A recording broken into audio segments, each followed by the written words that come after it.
Part 2, The £1,000,000 Note, by Mark Twain. Read by Cliff Saunders. No signature, no address, no date, no nothing. Well, here was a coil to be in. But you are posted on what had preceded all of this, but I was not. It was just a deep, dark puzzle to me. I hadn't the least idea what the game was, nor whether harm was meant me or kindness. I went into a park and sat down to try to think it out and to really consider what I had to do best. At the end of an hour, my reasonings had crystallized into this verdict. Maybe those men mean me well. Maybe they mean me ill. No way to decide that. Let it go. They've got a game or a scheme or an experiment of some kind on hand and no way to determine what it is. Let it go. There's a bet on me. No way to find out what it is. Just let it go.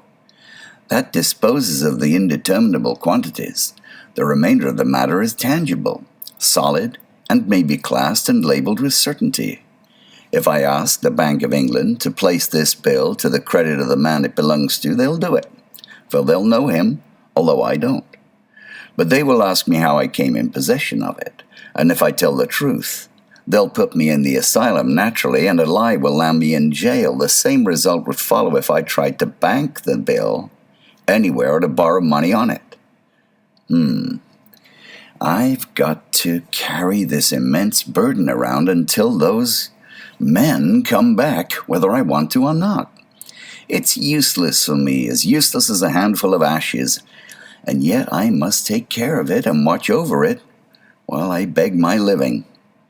I couldn't give it away if I should try, for neither honest citizen nor highwayman would accept it or meddle with it for anything. Those brothers are safe. Even if I lose their bill or burn it, they're still safe because they can stop payment and the bank will make them whole again.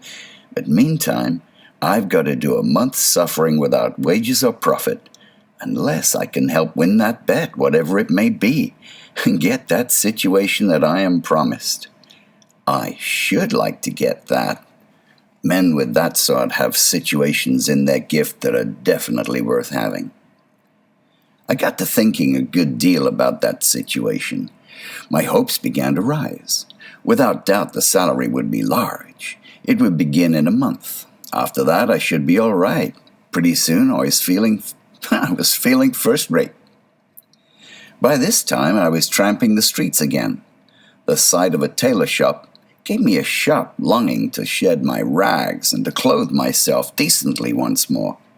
Could I afford it? No. I had nothing in the world but £1,000,000. So I forced myself to go on by, but soon I was drifting on back again. The temptation persecuted me cruelly. I must have passed that shop back and forth 6 times during that manful struggle.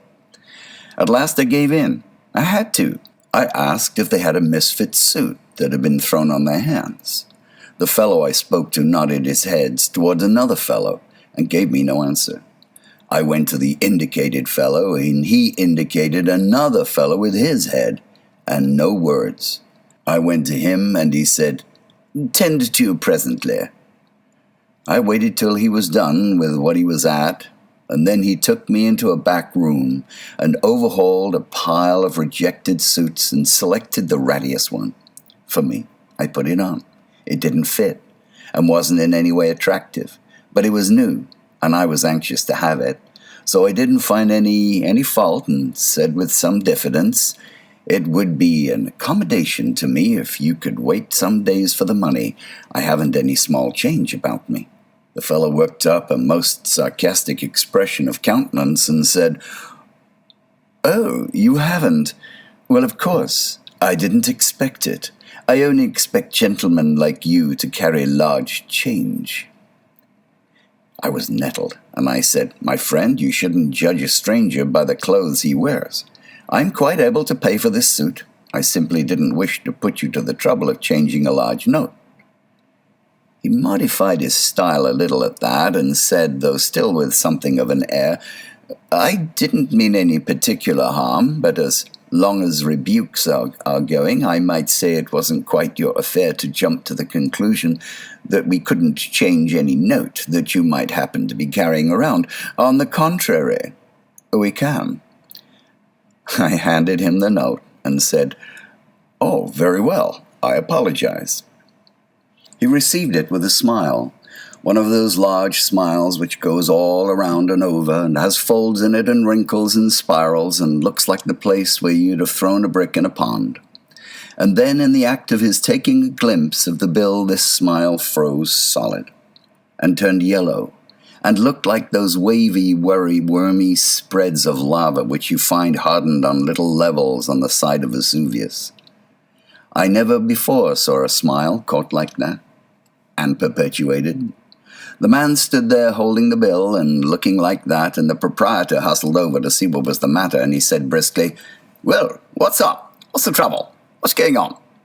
I said, "There isn't any trouble. I'm waiting for my change." Come, get him his change. Todd, get him his change." And Todd retorted, "Get him his change? Well, it's easy for you to say, sir, but look at the bill yourself." And the proprietor took a look and gave a low, eloquent whistle, then made a dive for a pile of rejected clothing and began to snatch it this way and that, talking all the time excitedly as if to himself. "Sell an eccentric millionaire such an unspeakable suit as that. Todd's a fool. Born fool, always doing something like this. Drives every millionaire away from this place because he can't tell a millionaire from a tramp and never could. Here's the thing I'm after. Please get those things off, sir, and throw them in the fire. Do me a favor, sir. Put on this shirt, this suit. It's just the thing, the very thing. Plain, yes, rich and modest, and just ducally noble. Made to order for a foreign prince. You may know him, sir, the Serene Highness of Hotspur of Halifax. Had to leave it with us, take a mourning suit because his mother was going to die, which he hadn't. But then that's all right. We can't always have the things that we want that way. That's the way that they are. The trousers, all right. They fit you to a charm, sir. Now the waistcoat. Right again. Now the coat. Lord, look at that. Perfect. The whole thing. Never saw such a triumph in all my experience." I expressed my satisfaction. "Quite right, sir. Quite right. It'll do for a makeshift, I'm bound to say, but wait till you see what we'll get up for you on your own measure. Come, Todd, book and pen, get to it, length of leg 32, and so on."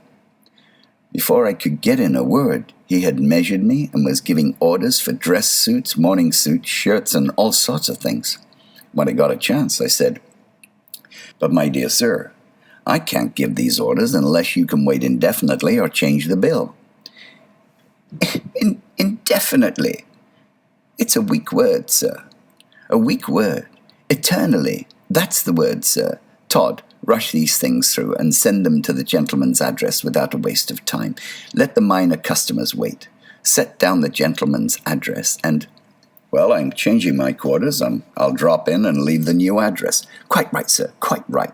One moment. Let me show you out, sir. There, sir. Good day, sir. Good day." Well, don't you see what was bound to happen?